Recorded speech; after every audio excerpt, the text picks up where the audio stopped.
Hello friends, welcome to my YouTube channel your study guide. तो friends, अगर आप लोग एसएससी जीडी की तैयारी कर रहे हैं तो ये वीडियो आप लोगों के लिए बहुत ही इंपॉर्टेंट होने वाला है, क्योंकि मैंने इसमें एसएससी जीडी के प्रीवियस ईयर में जो क्वेश्चन पूछे गए हैं उसी को इसमें शामिल किया है। इसमें आप लोगों को एसएससी जीडी में 3-3 4-4 बार जो क्वेश्चन पूछे गए हैं वही देखने को मिलेगा। तो अगर आप लोग एसएससी जीडी की तैयारी कर रहे हैं तो ये वीडियो आप लोगों के लिए बहुत इंपॉर्टेंट होने वाला है। तो आप लोग वीडियो लास्ट तक जरूर देखिएगा, आपके पेपर में इससे क्वेश्चन जरूर मिलने वाला है। तो चलिए बिना टाइम वेस्ट किए हम लोग इसे सॉल्व करना स्टार्ट करते हैं और देखिए आप लोग इसमें से कितने क्वेश्चन सॉल्व कर पाते हैं। तो देखिए पहला क्वेश्चन क्या है, जो कि बहुत बार पूछे जाने वाला क्वेश्चन है। निम्नलिखित में से किस टीम ने 1975 में पहला क्रिकेट विश्व कप जीता? क्वेश्चन पहला है हम लोगों का कि 1975 में जो पहला वर्ल्ड कप हुआ था, जो पहला क्रिकेट विश्व कप हुआ था, उसमें किस टीम ने जीता था? तो आप लोगों को तो पता ही होगा क्योंकि ये बहुत बार पूछा जाने वाला क्वेश्चन है। तो वेस्ट इंडीज टीम ने जीता था पहला क्रिकेट विश्व कप 1975 में। अब देखिए यहाँ से जो क्वेश्चन और बनता है उसे भी हम लोग यहाँ देख लेते हैं। क्वेश्चन क्या है कि सर्वाधिक एक दिवसीय विश्व कप किस टीम ने जीता है? तो सर्वाधिक एक दिवसीय जो वर्ल्ड कप है वो ऑस्ट्रेलिया टीम ने जीता है। और कितनी बार जीता है? तो 5 बार जीत चुका है। यदि क्वेश्चन पूछे कि एक दिवसीय मैच सबसे ज़्यादा कौन सी टीम जीती है सबसे ज़्यादा बार, तो आंसर होगा हम लोगों का ऑस्ट्रेलिया। और यदि क्वेश्चन है कितनी बार जीता है, तो आंसर हम लोग क्या देंगे? 5 बार। और देखिए जो कि भारत से रिलेटेड है तो इम्पोर्टेंट है ही कि भारत ने विश्व कप कितनी बार जीता है। तो भारत ने विश्व कप कितनी बार जीता है? भारत ने विश्व कप 2 बार जीता है, एक 1983 में यानी कि 1983 में, और दूसरा कब जीता है? तो 2011 में। क्वेश्चन है कि भारत विश्व कप कितनी बार जीता है? तो भारत विश्व कप 2 बार जीता है, एक 1983 और दूसरा 2011। पूछा जाता है कि 1983 में जब भारत विश्व कप जीता था तो उस समय भारतीय टीम के कप्तान कौन थे? तो कौन थे? तो उस समय भारतीय टीम के कप्तान कपिल देव जी थे। और 2011 की बात करें तो उस समय कौन थे कप्तान? तो उस समय कप्तान थे महेंद्र सिंह धोनी जी। पूछा जाता है भारत 2011 में जब जीता था तो फाइनल मैच किस स्टेडियम में हुआ था? तो वानखेड़े स्टेडियम में। तो ये सब क्वेश्चन आप लोग ध्यान रखिएगा, बहुत बार पूछे जाने वाले सब क्वेश्चन है, तो ध्यान रखिएगा। पूछा जाता है महेंद्र सिंह धोनी जी का निक नेम यानी कि उपनाम क्या है? तो कैप्टन कूल उन्हें कहा जाता है। तो ये सारे क्वेश्चन आप लोग ध्यान रखेंगे, सारे क्वेश्चन बहुत ही इंपॉर्टेंट क्वेश्चन है। अगला क्वेश्चन देखते हैं हम लोग। निम्नलिखित में से कौन सी नदी बंगाल की खाड़ी में गिरती है? निम्नलिखित में से कौन सी नदी बंगाल की खाड़ी में गिरती है? तो फ्रेंड देखिए आप लोगों को सबसे अच्छा और आसान तरीका है कि आप लोग ये ध्यान रख लीजिए कि अरबियन सी यानी कि अरब सागर में गिरने वाली नदियाँ कौन कौन सी हैं। क्योंकि अरब सागर में कम नदियाँ जाकर गिरती हैं, ज़्यादा से ज़्यादा नदियाँ कहाँ जाकर मिलती है? तो वे आप बंगाल की खाड़ी में। तो पहले तो आप यहाँ ऑप्शन से पहले आंसर दे दीजिए कि निम्नलिखित में से कौन सी नदियाँ बंगाल की खाड़ी में गिरती है? तापी नदी, नर्मदा नदी, सिंधु नदी या महानदी? तो आप लोगों को पता होगा कि कौन सी नदी जाकर बंगाल की खाड़ी में गिरती है। तो यहाँ तो हम लोगों का राइट आंसर क्या हो जाएगा? महानदी। अब आइए नीचे हम लोग देख लेते हैं कि कौन कौन सी नदियाँ बे ऑफ बंगाल यानी कि बंगाल की खाड़ी में गिरती हैं और कौन सी नदियाँ अरबियन सी यानी कि अरब सागर में जाकर गिरती हैं। तो देखिए बंगाल की खाड़ी में गिरने वाली प्रमुख नदियाँ, तो मैंने कहा कि आप लोग बंगाल की खाड़ी में जो नदियाँ गिरती हैं उससे ज़्यादा आसान होगा कि आप लोग ये ध्यान रख लीजिए कि अरब सागर में गिरने वाली प्रमुख नदियाँ कौन कौन सी हैं। तो साबरमती नदी, माही नदी, नर्मदा, तापी और शरावती नदी कौन कौन सी है? सिर्फ 4 नदियों का नाम आप लोगों को, 5 नदियों का नाम ध्यान रखना है कि साबरमती, माही नदी, नर्मदा, तापी और शरावती। और बात कर ले हम लोग यहाँ कि बंगाल की खाड़ी में कौन कौन सी नदियाँ गिरती हैं, तो महानदी, हुगली नदी, दामोदर नदी, स्वर्णरेखा नदी, गंगा नदी, गोदावरी नदी, कृष्णा नदी, कावेरी नदी। तो आप लोग ये ध्यान रख लीजिए कि अरबियन सी में कौन कौन सी नदी गिरती है। तो नर्मदा, ताप्ती नदी, साबरमती नदी और माही नदी। तो इतना आप लोग नाम ध्यान रख लीजिएगा क्योंकि एक क्वेश्चन नदी से पूछा ही जाता है। तो साबरमती नदी, माही नदी, नर्मदा, तापी और शरावती नदी। चलिए अब हम लोग देखते हैं अपना नेक्स्ट क्वेश्चन, जो कि पुस्तक से है कि द टेस्टामेंट के लेखक कौन है। क्वेश्चन क्या हम लोगों का, निम्नलिखित में से कौन द टेस्टामेंट्स के लेखक है यानी कि द टेस्टामेंट्स जो पुस्तक है उसके लेखक कौन है? तो उसके लेखक जो हैं वो मार्गरेट एटवुड है। ये कनाडाई एक लेखक है कनाडा के हैं। तो मार्गरेट एटवुड है जो हैं वो किसके लेखक हैं? द टेस्टामेंट के। अब देखिए माई कॉम्फ, ये तो बहुत ही इम्पोर्टेंट है, बहुत बार पूछा जाता है कि एडोल्फ हिटलर की पुस्तक कौन सी है। तो एडोल्फ हिटलर की पुस्तक का नाम है माई कॉम्फ, ध्यान रखिएगा ये भी। और जो हम लोगों का क्वेश्चन था कि द टेस्टामेंट के लेखक कौन है, तो मार्गरेट एटवुड। आगे देखिए अगला क्वेश्चन हम लोग देख लेते हैं। तो ये देख लीजिए, पूछा जाता है कि मार्गरेट एटवुड किस देश के लेखक हैं। तो आप लोग ध्यान रखिएगा, कनाडाई लेखक हैं, कनाडा के। अगला क्वेश्चन देख लीजिए, निम्नलिखित में से कौन सा ग्रंथ कश्मीर के इतिहास का सबसे विस्तृत विवरण देता है। तो कश्मीर के इतिहास पर कौन सी पुस्तक है या कौन सा ग्रंथ है, तो आप लोगों को पता होगा। तो बहुत, ये सारे क्वेश्चन बहुत बार पूछे गए हैं, आप लोग ध्यान रखिएगा। राज तरंगड़ी किसके ऊपर लिखी गई है? कश्मीर के इतिहास इसमें दिया गया है राज तरंगड़ी में। और ये किस में रचना की गई है इसकी? तो संस्कृत में। किसके द्वारा लिखी गई है? बहुत बार पूछा जाता है, तो कलहड़ द्वारा रचित है यह, और यह एक संस्कृत ग्रंथ है। तो सभी एग्जामों में क्वेश्चन पूछा जाता है, आप लोग देखेंगे एसएससी के, चाहे वो सीजीएल हो, सीएचएसएल हो, एमटीएस हो, सीपीओ हो या जीडी, सब में पूछा जाता है। ध्यान रखिएगा कि कश्मीर के इतिहास पर कौन सा ग्रंथ लिखा गया है? राज तरंगड़ी लिखा गया है। उसके लेखक कौन है? तो कलहड़ है। और किस भाषा में लिखी गई है? तो संस्कृत में। अगला क्वेश्चन देख लीजिए कि पिलार्गा रोग किस विटामिन की कमी से होता है। तो पिलार्गा रोग फ्रेंड्स किस विटामिन की कमी से होता है? B3 की कमी से होता है। किसकी कमी से? B3 से। जैसे आप लोग जानते होंगे कि B1 से क्या कौन सा रोग होता है? बेरी रोग होता है। उसी प्रकार B3 से कौन सा रोग होता है? पिलार्गा रोग होता है। और देख लीजिए इसकी कमी से यानी कि यह रोग होने से क्या होता है।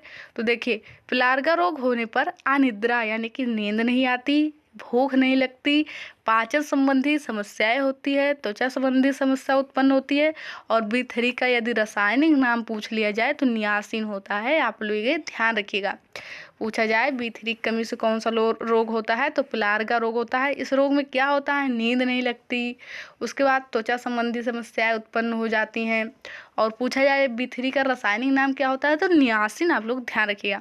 अगला क्वेश्चन देख लीजिए क्या है, क्वेश्चन नंबर 6, निम्नलिखित में से किस प्रसिद्ध संगीतकार को गजल सम्राट कहा जाता है। तो फ्रेंड्स गजल सम्राट, स्टैटिक जीके में कोई ऐसा एग्जाम नहीं होता जहां पूछा ना जाए कि गजल सम्राट किसे कहा जाता है। तो किसे कहा जाता है गजल सम्राट? ऑप्शन देखिए आप लोग, पंकज उदास, मेहंदी हसन, और नीचे ऑप्शन है जगजीत सिंह, या इनमें से कोई नहीं। तो आप लोगों को पता होगा कि मेहंदी हसन, पंकज उदास, ये सभी लोग किससे संबंधित है? तो गजल गायक से ही, गजल से ही संबंधित है। लेकिन गजल सम्राट की बात करें तो वो जगजीत सिंह जी हैं। गजल सम्राट किसे कहा जाता है? जगजीत सिंह को। और आप लोगों ने ये तो बहुत प्रसिद्ध इनका गजल है कि चिट्ठी न कोई संदेश, जाने वो कौन सा देश, जहाँ तुम चले गए। तो ये किसकी गजल है? तो ये जगजीत सिंह की ही गजल है, और इन्हीं को कहा जाता है गजल सम्राट। तो ये बहुत इंपॉर्टेंट क्वेश्चन है, आप लोग ध्यान रखिएगा। क्वेश्चन नंबर 7 देखिए, क्वेश्चन नंबर 7 है कि निम्नलिखित में से प्रसिद्ध क्रिकेटर सौरव गांगुली जी की आत्मकथा कौन सी है। तो memories of my life and times, a shot at history, a century is not enough, या प्लेइंग इट माई वे। तो सौरभ गांगुली जी की इसमें से पुस्तक कौन सी है? तो उनकी पुस्तक है आ सेंचुरी इज नॉट इनफ। इनकी पुस्तक का क्या नाम है सौरभ गांगुली जी की? तो आ सेंचुरी इज नॉट इनफ। अब बात कर ले आ शॉट एट हिस्ट्री, तो ये किसकी पुस्तक है? ये किसकी पुस्तक है? तो आप लोगों को पता होगा कि अभिनव बिंद्रा जी का नाम, अभिनव बिंद्रा जी आप लोगों को पता होगा 2008 में भारत के लिए स्वर्ण पदक जीतने वाले पहले व्यक्ति थे। तो उनकी पुस्तक का क्या नाम है? अभिनव बिंद्रा जी के आ शॉट एट हिस्ट्री। तो बहुत इंपॉर्टेंट है, ये बहुत बार पूछा जाता है किसकी है, यानी कि अभिनव बिंद्रा जी की पुस्तक पूछा जाता है, उनकी पुस्तक का क्या नाम है? तो आ शॉट एट हिस्ट्री। बात कर ले सौरभ गांगुली, तो आ सेंचुरी इज नॉट इनफ। और यहाँ देखिए प्लेइंग इट माई वे, ये तो बहुत बार पूछा जाता है, किसकी है ये? तो आप लोगों को पता होगा सचिन तेंदुलकर जी की है। तो playing it my way Sachin Tendulkar, a century is not enough Sourav Ganguly ji, और आ शॉट एट हिस्ट्री किसकी है? तो अभिनव बिंद्रा जी की है। चलिए आगे देखते हैं नेक्स्ट क्वेश्चन हम लोग। क्वेश्चन नंबर 8 है, अनुच्छेद आर्टिकल 25 से 28, अनुच्छेद 25 से 28 में किसका वर्णन किया गया है? तो ये भी बहुत बेसिक सा क्वेश्चन है और बहुत बार पूछा जाने वाला क्वेश्चन है। किससे संबंधित है? धार्मिक स्वतंत्रता का अधिकार।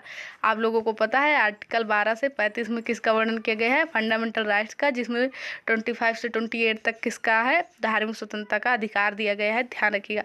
शोषण के विरुद्ध अधिकार आर्टिकल 23 से 24, संवैधानिक उपचारों का अधिकार आर्टिकल 32। और इसे आप लोगों को पता होगा कि डॉक्टर भीमराव अंबेडकर जी ने इसे क्या कहा है? तो इसे कहा है संविधान की आत्मा। समता एवं समानता का अधिकार 14 से 18 में दिया गया है, ध्यान रखिएगा। नीचे देख लीजिए आप लोगों के काम की चीज, मौलिक अधिकार का उल्लेख भारतीय संविधान में भाग 3 अनुच्छेद 12 से 35 में किया गया है। कई बार पूछा जाता है कि मौलिक अधिकार का वर्णन किस भाग में किया गया है? तो भाग 3 में किया गया है। अगला क्वेश्चन देख लीजिए, निम्नलिखित में से किसने कोस्का सिद्धांत दिया? रॉबर्ट हुक, लेमनहॉक, स्लाइडन एवं स्वान या इनमें से कोई नहीं? तो कोस्का सिद्धांत किसने दिया है? तो स्लाइडन एवं स्वान इन्होंने दिया है। और बात कर ले कोस्का की खोज किसने की थी? तो रॉबर्ट हुक ने की थी। और जीवित कोस्का की खोज किसने की थी? तो लेमनहॉक ने की थी, ध्यान रखिएगा। रॉबर्ट हुक ने कोस्का की खोज की थी, लेकिन मृत कोस्का की खोज, जीवित कोस्का की खोज लेमनहॉक ने की थी। और स्लाइडन एवं स्वान ने कोस्का का सिद्धांत दिया था। कोस्का की खोज रॉबर्ट हुक ने 65 में की थी, ये भी ध्यान रखिएगा आप लोग। अगला क्वेश्चन देख लीजिए, क्वेश्चन नंबर 10 है, बहुत इंपॉर्टेंट और बेसिक क्वेश्चन है कि अस्पृश्यता के अंत का वर्णन संविधान के किस अनुच्छेद में किया गया है? तो राइट आंसर क्या हो जाएगा? अनुच्छेद 17 में किया गया है। अस्पृश्यता यानी कि छुआछूत के अंत का वर्णन किस अनुच्छेद में किया गया है? अनुच्छेद 17 में। क्वेश्चन नंबर 11 देखिए क्या है, पद्मा सुब्रमण्यम, अल्लारमेल वैली, यामिनी कृष्णमूर्ति जी की, यानी यामिनी कृष्णमूर्ति जी किसकी महान प्रतिपादक हैं? देखिए यहाँ पर क्लासिकल डांस दिया हुआ है। आप लोगों को पता होगा कितने क्लासिकल डांस है भारत में? 8। तो इसमें पूछा गया है कि पद्मा सुब्रमण्यम, अल्लारमेल वैली, यामिनी कृष्णमूर्ति किसकी महान प्रतिपादक है? तो भरतनाट्यम क्लासिकल डांस की प्रतिपादक है। और भरतनाट्यम जो क्लासिकल डांस है वो किस राज्य से संबंधित है? तो तमिलनाडु का है, तमिलनाडु का क्लासिकल डांस है। कथक आप लोगों को पता होगा यूपी उत्तर प्रदेश का है। मोहिनीअट्टम कथकली किसका है? तो ये है केरल का। और ओडिसी उड़ीसा का है। और मणिपुरी आप लोगों को पता होगा, मणिपुरी कहाँ का है? मणिपुरी का है। सत्रिया कहाँ का है? तो असम का। तो ये सारे क्वेश्चन आप लोग ध्यान रखिएगा, बार बार पूछे जाने वाले क्वेश्चन है। क्वेश्चन नंबर 12 देखिए क्या है, नुआखाई त्यौहार किस राज्य में मनाया जाता है? तो नुआखाई कहाँ का है? उड़ीसा का है। नुआखाई त्यौहार बहुत पूछा जाता है, ध्यान रखिएगा, कहाँ का है? उड़ीसा का है। अगला क्वेश्चन देख लीजिए, क्वेश्चन नंबर 13। क्वेश्चन नंबर 13 है कि भारत के प्रमुख स्टेडियमों में से नरेंद्र मोदी स्टेडियम कहाँ स्थित है? तो इम्पॉर्टेंट क्वेश्चन है ये भी। ये मैंने जितने क्वेश्चन लिए हैं वैसे सारे क्वेश्चन इंपॉर्टेंट है, ध्यान रखिएगा। तो नरेंद्र मोदी स्टेडियम कहाँ स्थित है? तो अहमदाबाद में स्थित है। कहाँ स्थित है? अहमदाबाद में स्थित है। और जो स्टेडियम मुख्य हैं उन्हें भी देख लीजिए कि डिवाइड पाटिल स्टेडियम कहाँ है? तो वो मुंबई में है। डिवाइड पाटिल स्टेडियम कहाँ है? मुंबई में है। नरेंद्र मोदी स्टेडियम कहाँ है? तो अहमदाबाद में है। और देख लीजिए आप लोग जो पूछे जाते हैं, ई गार्डनर स्टेडियम कहाँ है? क्वेश्चन क्या है, ई गार्डनर स्टेडियम कहाँ है? तो वो कोलकाता में है। और एम चिन्नास्वामी स्टेडियम कहाँ है? तो बेंगलुरु में। ई Gardens Kolkata, M Chinnaswamy stadium Bengaluru, और डिवाइड पाटिल मुंबई, नरेंद्र मोदी स्टेडियम वो कहाँ है? तो अहमदाबाद। ये सारे क्वेश्चन आप लोग ध्यान रखिएगा। अगला क्वेश्चन देख लीजिए, क्वेश्चन नंबर 14 क्या हम लोगों का, क्षारीय विलयन का पीएच मान होता है सदैव कितना? क्षारीय विलयन का मान फ्रेंड देखिए ये होता है 0। 0 से इधर हम लोग देखते हैं पीएच वैल्यू आप लोगों को पता होगा कि 0 से कम, यानी कि 0 से ज़्यादा 7 तक पहुंच जाए हम लोगों का, तो 7 से कम होगा यदि, तो 7 से कम होगा तो विलयन जो होगा वो अम्लीय होगा। 7 से ज़्यादा हो जाए तो वो विलयन क्षारीय होता है। और अगर 0 हो जाए पीएच वैल्यू तो वो उदासीन होता है। तो यहाँ हम लोगों का क्या है, क्षारीय विलयन का पीएच मान सदैव होता है 7 से ज़्यादा। 7 से कम पीएच वैल्यू होने पर विलयन अम्लीय होता है। और 7 से ज़्यादा हो जाए तो क्या होता है, 7 से ज़्यादा होने पर विलयन क्षारीय हो जाता है। 7 से कम होने पर विलयन अम्लीय हो जाता है। और यह 0 हो जाए तो वो उदासीन हो जाता है। तो ये आप लोग ध्यान रखिएगा। आगे क्वेश्चन देखिए कि पीएच वैल्यू की खोज किसने की है? पीएच वैल्यू की खोज किसने की है? सोरेनसन ने की है। पीएच वैल्यू की खोज किसने की है? सोरेनसन ने की है, ये भी ध्यान रखिएगा। 7 से कम पीएच वैल्यू होने पर विलयन अम्लीय होगा। अगला क्वेश्चन देख लीजिए, क्वेश्चन नंबर 15। भारतीय संविधान सभा के मसौदा समिति के अध्यक्ष कौन है? भारतीय संविधान सभा के मसौदा समिति के अध्यक्ष कौन थे? तो कौन थे? भारतीय संविधान सभा के मसौदा समिति के अध्यक्ष डॉक्टर BR अम्बेडकर जी थे। तो राइट आंसर हम लोगों का क्या हो जाएगा? भारतीय संविधान सभा के मसौदा समिति के अध्यक्ष कौन थे? डॉक्टर BR अम्बेडकर जी थे। और फ्रेंड्स आप लोग ध्यान रखिएगा कि इसी मसौदा समिति को कई बार पूछा जाता है कि प्रारूप समिति, भारतीय संविधान के प्रारूप समिति के अध्यक्ष कौन थे? तो वो क्वेश्चन का मतलब यही है, मसौदा समिति। तो उसके अध्यक्ष कौन थे? ध्यान रखिएगा, डॉक्टर BR अम्बेडकर। फ्रेंड्स ये वाला क्वेश्चन जो हम लोगों ने देखा पीएच वैल्यू वाला, इसमें आप लोग ध्यान रखिएगा कि अगर वैल्यू 7 से कम होती है, वैल्यू अगर 7 से कम हो तो विलयन अम्लीय होगा, 7 से ज़्यादा हो तो विलयन क्षारीय होगा, लेकिन यदि 7 हो जाए तो विलयन उदासीन होता है। आप लोग ये ध्यान रखिएगा, 0 पर उदासीन नहीं होता, 7 पर उदासीन होता है। अब देखिए यहाँ पर जो हम लोग देख रहे थे, भारतीय संविधान सभा के मसौदा समिति के अध्यक्ष डॉक्टर BR अम्बेडकर जी थे। अब यहाँ से जो क्वेश्चन और पूछा जाता है इसे भी देख लीजिए आप लोग। मौलिक अधिकार के लिए सलाहकार समिति के अध्यक्ष कौन थे? तो सरदार वल्लभ भाई पटेल जी थे। और मौलिक अधिकार के उप समिति के अध्यक्ष कौन थे? तो JB कृपलानी जी थे। ये सारे क्वेश्चन हैं जो बहुत बार पूछे जाते हैं। तो वैसे यदि पूछ लिया जाए कि संविधान सभा के सलाहकार समिति के अध्यक्ष कौन थे? तो BN राव जी थे। आप लोग ध्यान रखिएगा, BN राव थे। लेकिन मौलिक अधिकार के लिए सलाहकार समिति के अध्यक्ष यदि पूछे तो सरदार वल्लभ भाई पटेल आप लोग आंसर दीजिएगा। और मौलिक अधिकार की उप समिति के अध्यक्ष कौन थे? तो JB कृपलानी, ये भी ध्यान रखिएगा। अगला क्वेश्चन देख लीजिए, क्वेश्चन नंबर 16 क्या है?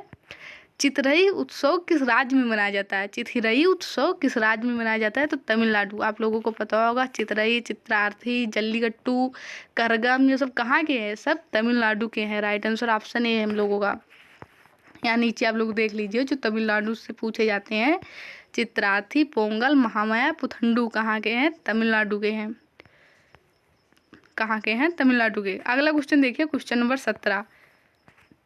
क्वेश्चन नंबर 17 है, समान न्याय और निःशुल्क विधिक सहायता का प्रावधान संविधान के किस अनुच्छेद में किया गया है? समान न्याय और निःशुल्क विधिक सहायता का उल्लेख भारतीय संविधान के आर्टिकल 39A में किया गया है। ध्यान रखिएगा।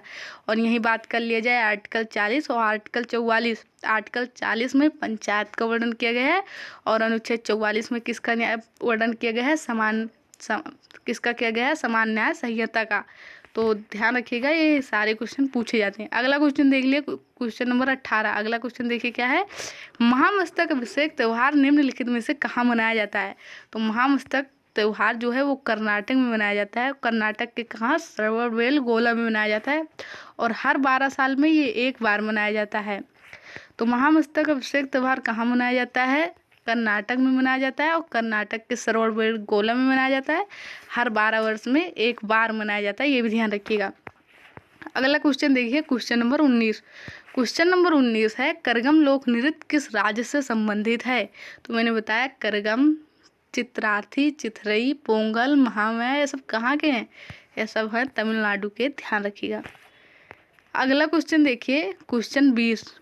और ये क्वेश्चन आप लोगों के लिए होमवर्क है। क्वेश्चन क्या है कि हाल ही में पैरा ओलंपिक 2024 जो कि पेरिस में हुआ था, उसमें अवनी लेखरा जी ने कौन सा पदक जीता? कांस्य, सिल्वर, स्वर्ण या इनमें से कोई नहीं? और ये तो आप लोगों को पता है कि हर 4 वर्ष में एक बार होता है। तो ये तो बहुत इम्पॉर्टेंट क्वेश्चन है, पूछा जाने वाला क्वेश्चन है हर एग्जाम में। तो आप लोग बताइएगा कि आप लोग कमेंट बॉक्स में बताइएगा कि अवनी लेखरा जी ने इस बार कौन सा पदक जीता है। आई होप वीडियो पसंद आया होगा। आप लोग सारे क्वेश्चन को रिवाइज करिएगा क्योंकि इसमें से आप लोगों को क्वेश्चन एग्जाम में ज़रूर मिलने वाला है। तो वीडियो पसंद आया हो तो वीडियो को लाइक करिए, चैनल को सब्सक्राइब करिए और अपने फ्रेंड्स के पास शेयर जरूर कीजिएगा। Thank you for watching this video.